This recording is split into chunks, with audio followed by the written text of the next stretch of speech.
Welcome to the penultimate video in this series for ENGR 467 Real-Time and Embedded System Design. I'm Logan, and today we'll be discussing inter-task communications. Please see the syllabus if you are looking for any course information. To complete today's lab, you must have previously finished lab number 3 and have all the required software. Without further ado, let's get started. Inter-task communication is greatly important when designing properly functioning embedded applications. Typically, processes must cooperate to successfully accomplish their function. This could be due to having to share resources, such as a variable, passing data between one another, or coordinating functions to run at their proper time. To implement inter-process communication, referred to as IPC, real-time operating systems generally provide several methods. These methods are based on two different ideas: shared memory, like a global variable, or message passing. Memory sharing works well, but it is subject to race conditions and requires some form of mutual exclusion like a semaphore or lock. Today, we will be focusing on the second method, message passing.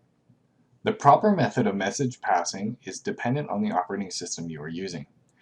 The operating system defines what fields are required for a successful message transmission. This includes fields such as destination ID, source ID, message length, data type, and the actual data itself.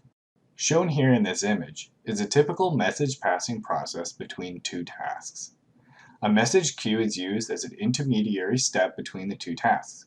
One task is responsible for placing the message in a queue, while the other is responsible for removing it. Should the queue fill up, the task sending messages must wait until the receiving task has retrieved a message and a space is opened. In the sys BIOS we are using with the TiVo Launchpad, there are two main methods of IPC: mailboxes and queues. Mailboxes require fixed length messages and have significantly more configuration options. Queues are typically more lightweight and allow for variable length messages. In CCS, these features can be accessed in available products and modified through the outline window. As you can see here, mailboxes have options for the message size, number of messages, event synchronization, and memory management.